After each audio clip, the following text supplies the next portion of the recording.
ಛಾಂದೋಗ್ಯೋಪನಿಷತ್ತಿನ ಕಥೆ ಇದು.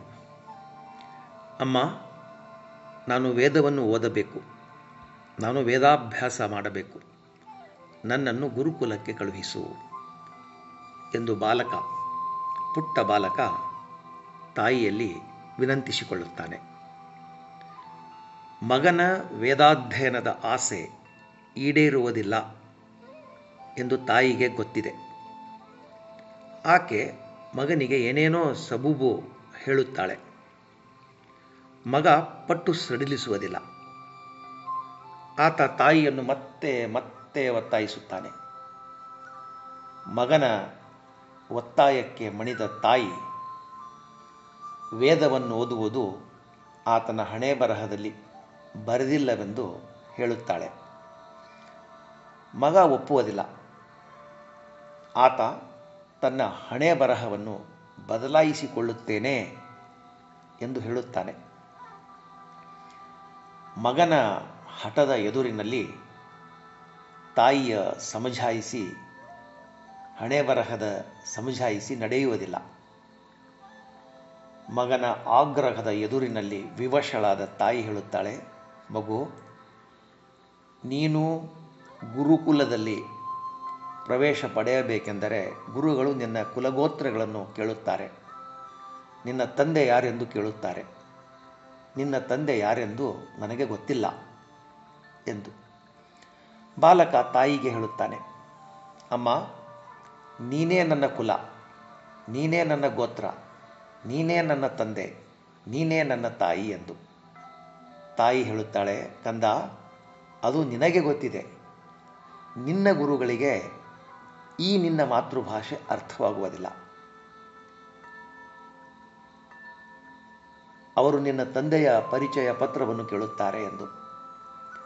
ಬಾಲಕ ಸಹಜವಾದ ಕುತೂಹಲದಿಂದ ಕೇಳುತ್ತಾನೆ, ಯಾರಮ್ಮ ನನ್ನ ತಂದೆ ಎಂದು. ತಾಯಿ ವಿಷಣ್ಣವದನಳಾಗುತ್ತಾಳೆ. ಆಕೆ ನೋವಿನಿಂದ ಹೇಳುತ್ತಾಳೆ, ಕಂದ, ನಿನ್ನ ತಂದೆ ಯಾರೆಂದು ನನಗೂ ಗೊತ್ತಿಲ್ಲ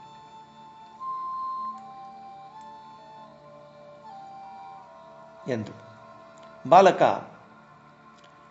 ಹೇಳುತ್ತಾನೆ, ಅಮ್ಮ, ಹಾಗಾದರೆ ನಾನು ಗುರುಕುಲದಲ್ಲಿ ಪ್ರವೇಶ ಪಡೆಯುವುದು ಹೇಗೆ? ತಾಯಿ ಮಗನಲ್ಲಿ ಧೈರ್ಯ ತುಂಬುತ್ತಾ ಹೇಳುತ್ತಾಳೆ, ನೀನು ಗುರುಕುಲಕ್ಕೆ ಹೋಗು. ಅಲ್ಲಿ ನಿನ್ನ ತಂದೆ ಯಾರೆಂದು ಕೇಳಿದರೆ ನಾನು ಜಾಬಾಲಳ ಮಗ ಎಂದು ಹೇಳು. ಬಾಲಕ ಗುರುಕುಲಕ್ಕೆ ಹೋಗುತ್ತಾನೆ. ಗುರುಗಳು ಉಳಿದೆಲ್ಲ ಮಕ್ಕಳನ್ನು ಪ್ರಶ್ನಿಸುವ ಹಾಗೆ ಈತನನ್ನು ಪ್ರಶ್ನಿಸುತ್ತಾರೆ. ಗುರುಗಳು ಕೇಳುತ್ತಾರೆ, ಮಗು, ನಿನ್ನ ಹೆಸರೇನು ಎಂದು.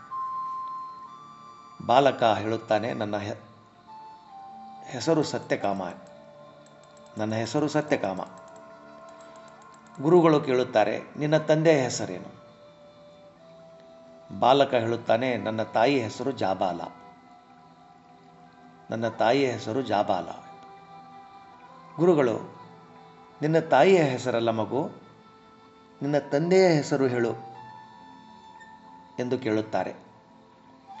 ಬಾಲಕ ಹೇಳುತ್ತಾನೆ, ನನಗೆ ಗೊತ್ತಿಲ್ಲ ಎಂದು. ಗುರುಗಳು ಕೇಳುತ್ತಾರೆ, ನಿನ್ನ ತಾಯಿಗೆ ಗೊತ್ತಿರಬಹುದಲ್ಲ ಎಂದು. ಬಾಲಕ ಹೇಳುತ್ತಾನೆ, ನನ್ನ ತಾಯಿಗೂ ಗೊತ್ತಿಲ್ಲ ಎಂದು.